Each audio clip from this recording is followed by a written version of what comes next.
तो हम लोग पढ़ेंगे एक्सरसाइज 6.2 है ना।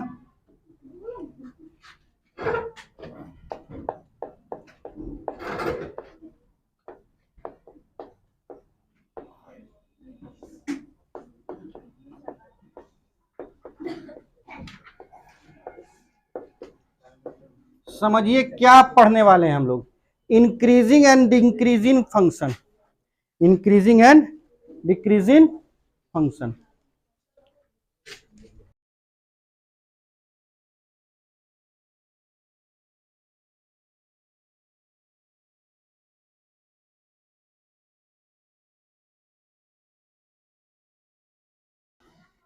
यही हम लोग पढ़ेंगे, इंक्रीजिंग एंड डिक्रीजिंग फंक्शंस। तो देखिए पहले ग्राफ समझ लीजिए, इसके बारे में पहले समझेंगे कि क्या है इसके अंदर, है ना। ठीक, ये हो गया, सॉरी एक्स ये हो गया और ये वाई हो गया। तो देखिए एक ग्राफ जो है इस तरीके से चलेगा,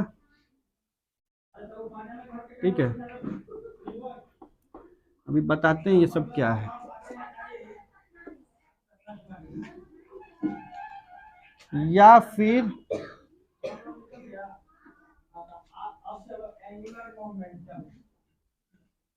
ऐसे चलेगा, ठीक है। इसको बोल दीजिए एक नंबर, इसको बोल दीजिए 2 नंबर ग्राफ, इसको बोल दीजिए 3 नंबर ग्राफ। हो सकता है कि ऐसे चले और ऐसे हो जाए और फिर ऐसे हो जाए, नहीं है। और ये हो जाएगा 3 नंबर,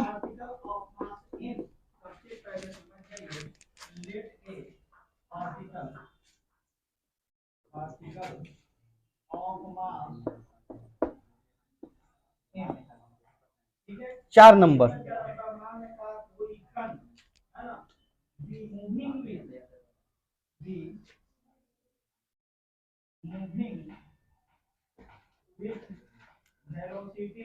हो सकता है कि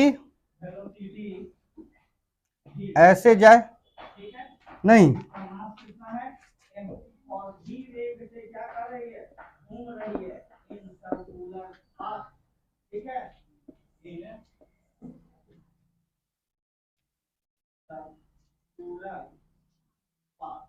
हो सकता है कि ऐसे आए, हैं?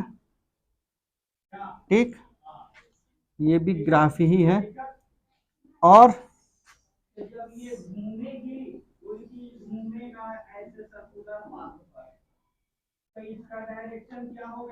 ऐसे होके ऐसे होके ऐसे हो जाए, ये हो सकता है।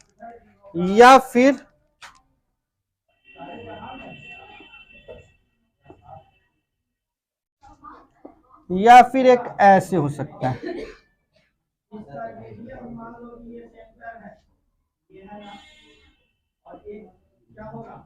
नहीं है। इस तरीके का ग्राफ हो सकता है। ये 6 नंबर हुआ और ये 7 नंबर हुआ। ध्यान से देखिएगा, देखिए यहां पे जैसे जैसे हम x की तरफ मुड़ रहे हैं वैसे वैसे y की वैल्यू बढ़ रही है। जैसे जैसे x की तरफ हम लोग बढ़ रहे हैं, मतलब इस तरफ जैसे जैसे जा रहे हैं वैसे वैसे y की तरफ ये उठता चला जा रहा है, ठीक। यानी कि इंक्रीज कर रहा है। क्या कर रहा है? इंक्रीज हो रहा है। यहां पे क्या हो रहा है? यहां पे भी इंक्रीज ही कर रहा है, क्योंकि जैसे जैसे बढ़ रहे हैं इस तरफ वैसे वैसे ये बढ़ता जा रहा है, बढ़ता जा रहा है, तो ये भी इंक्रीज हो रहा है।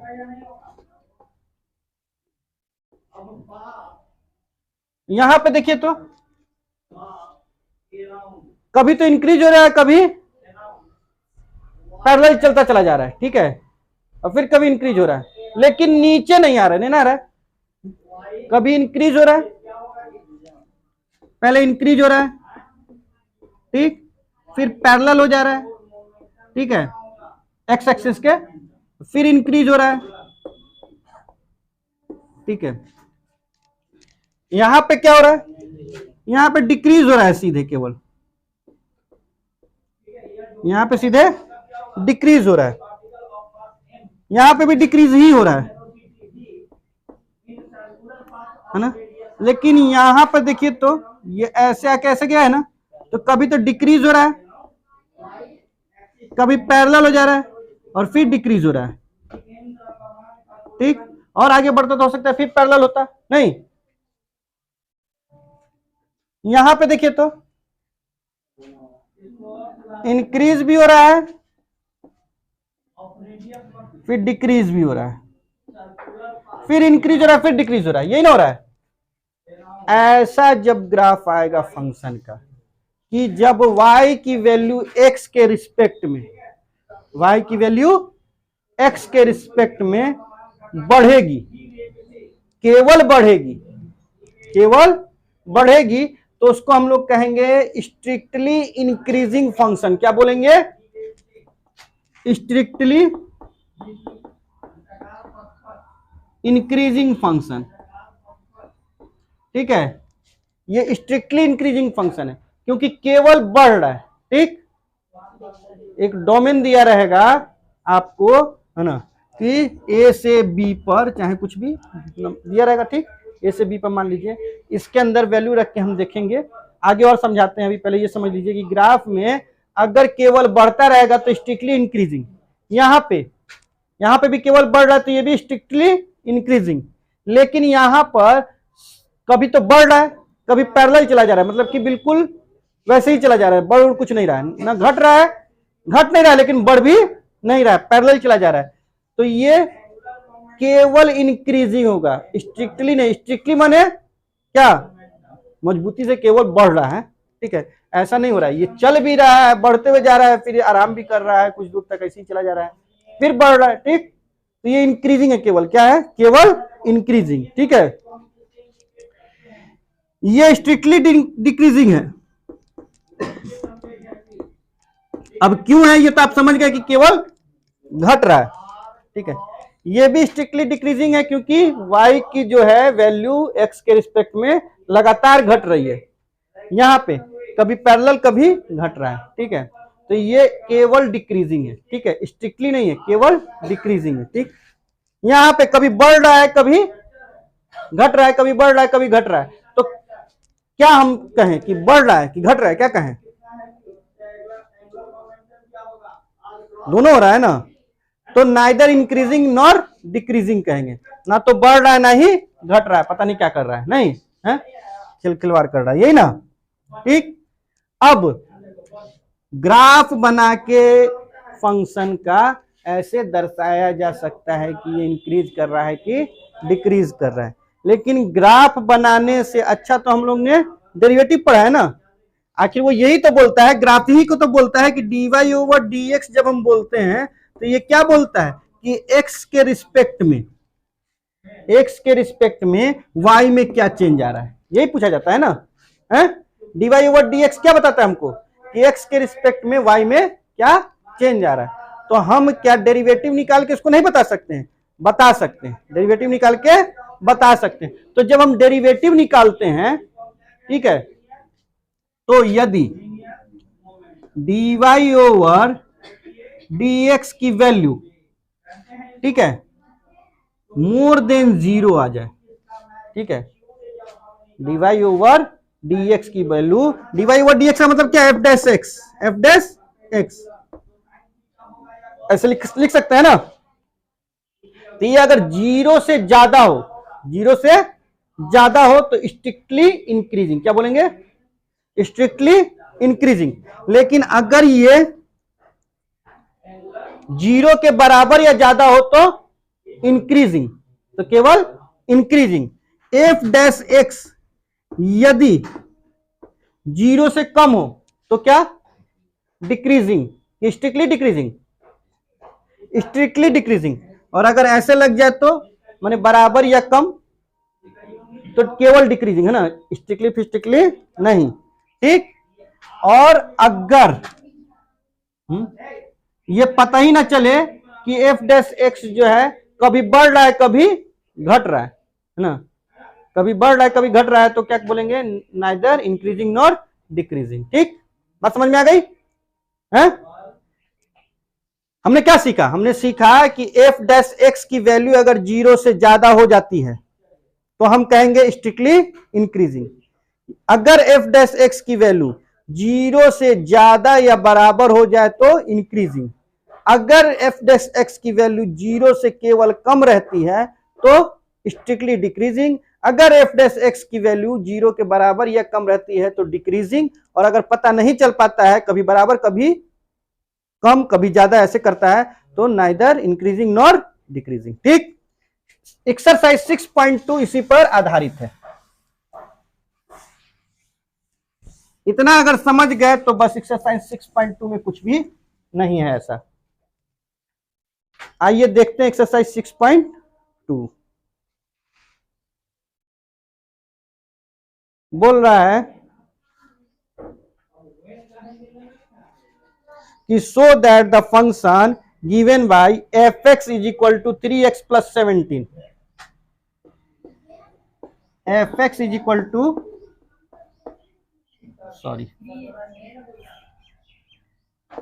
3x plus 17 is increasing on R, is increasing on R. R means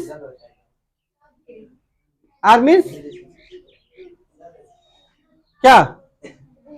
real number. R means real number. देखिए, तो पहले तो हम लोग एफ डैश एक्स निकालेंगे। क्या निकालेंगे? एफ डैश एक्स निकालेंगे। इसको, इसका डेरिवेटिव निकालिए, क्या होगा? 3 हो जाएगा। क्या हो जाएगा? 3 हो जाएगा। अब यहां पर x की वैल्यू कुछ रखेंगे क्या? x है क्या? x नहीं है, x नहीं है। और f डैश x यहां पे क्या है? ग्रेटर देन 0 है। f डैश x क्या है यहां पे? ग्रेटर देन 0 है। ठीक है, तो हम कहेंगे द फंक्शन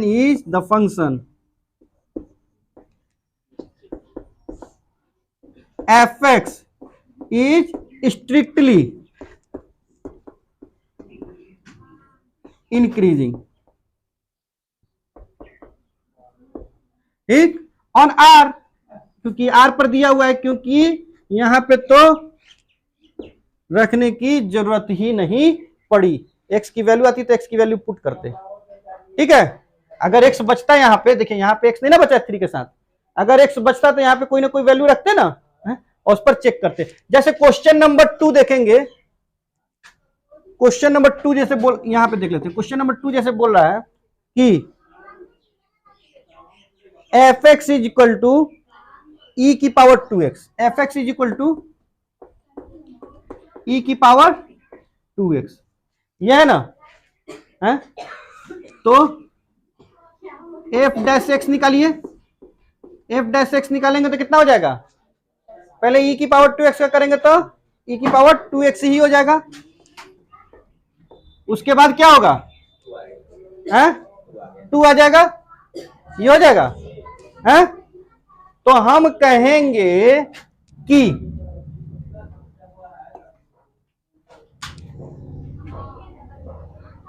यहां पे वैल्यू रखना होगा किसका?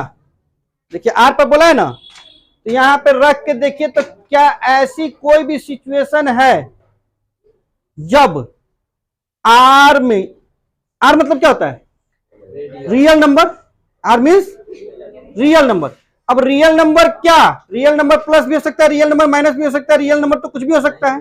तो कुछ भी रख के आप सोचिए जरा, कुछ भी रख दें, कुछ भी रख दें, तो क्या ऐसा हो सकता है क्या ये निगेटिव आ जाए? पावर में है ना, अगर माइनस में भी रखेंगे तो ये नीचे आ जाएगा, लेकिन प्लस में ही रहेगा, निगेटिव तो नहीं ना होगा। है? और अगर 0 भी रख देंगे तो 1 हो जाएगा। है? ये 1 हो जाएगा, ये तो 1 में 2 से मल्टीप्लाई होगा तो 2 हो जाएगा।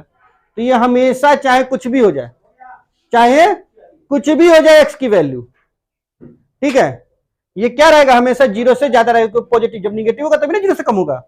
है? तो लिख देंगे since f dash x is greater than 0 for all x belongs to R, hence ये वाला लिख दीजिए, the function f x is strictly increasing on R. नहीं, चलिए आगे देखा जाए क्वेश्चन नंबर 3। जो पढ़ेगा उसी का जवाब देंगे, जो नहीं पढ़ेगा उसका जवाब नहीं देंगे, ठीक है। So that the function given by f x is equal to sine x is increasing in 0 to pi by 2 and decreasing in pi by 2 to pi. तो पहले तो इसको नोट कर लीजिएगा, तब ना नीचे क्या है कि इसको निकालना होगा डेरिवेटिव, उसके बाद रखना होगा, फंक्शन रख के समझाना होगा। इसको नोट किया जाए। Question number 2, f x is equal to दिया हुआ है साइन एक्स दिया हुआ है, f x is equal to sine x दिया हुआ है, तो एफ डैश एक्स निकाल दीजिए। क्या निकल के आएगा? कॉस एक्स निकल के आएगा, हैं? तो हम क्या लिख देंगे? Value of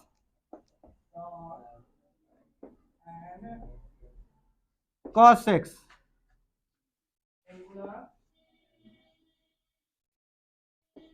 x belongs to क्या दिया हुआ है? 0 to पाई बाई 2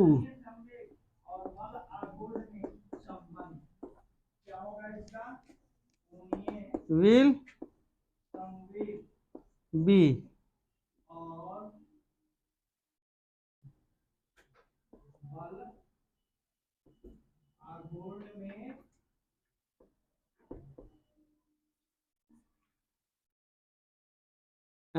ये लिख दिया जाए, the value of cos x x belongs to 0 to pi by 2 will be either 0 और ग्रेटर देन 0, आइदर 0 और ग्रेटर देन 0 लिखेंगे कि लेस देन 1 है? 0 to 1,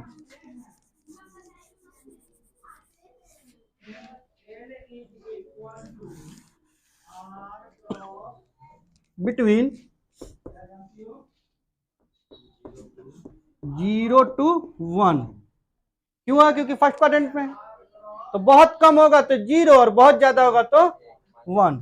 इससे ना तो इससे ज्यादा हो सकता है ना इससे कम हो सकता है, ठीक है? ना इससे ज्यादा हो सकता है ना इससे कम हो सकता है, ये दोनों हो सकता है। ये सिंस का निशान लिखे, hence F x is increasing function, क्योंकि या ये 0 के बराबर या 0 से बड़ा है ना? एफ एक्स 0 से बराबर या 0 से बड़ा है, इसीलिए। ठीक, बात समझ में आ गई? और अगला क्या दिया हुआ है? डिक्रीजिंग इन पाई बाई 2 से पाई बाई 2, पाई बाई 2 से पाई, सॉरी यही ना। अब देखिए पाई बाई 2 से पाई, कौन सा क्वाड्रेंट शुरू हुआ? सेकंड क्वाड्रेंट शुरू हुआ। सेकंड क्वाड्रेंट में कॉसेक की वैल्यू क्या होती है? माइनस, क्योंकि यहां पे साइन और कॉसेक की ही प्लस होता है, बाकी सब माइनस होता है। तो जब माइनस होता है तो यहाँ पे तो 0 से हमेशा कम ही रहेगा, माइनस में ही रहेगा ना, तो हमेशा कम ही रहेगा। तो ये तो स्ट्रिक्टली डिक्रीजिंग हो गया, नहीं स्ट्रिक्टली डिक्रीजिंग हो जाएगा। पाई बाई 2 है, अच्छा पाई बाई 2 पर क्या होता है? कॉस एक्स की वैल्यू 0 होती है ना, तो पाई बाई 2 भी तो शामिल है, तो 0 या 0 से कम, तो ये डिक्रीजिंग फंक्शन हो गया। क्या हो गया? Decreasing function. सेकंड नंबर अपने से लिख लीजिएगा, फर्स्ट नंबर के लिए हमने बता दिया, सेकंड नंबर के लिए अपने से लिख लीजिएगा। क्या लिख लिया? सेकंड क्वाड्रेंट में है, सेकंड क्वाड्रेंट में क्या होता है?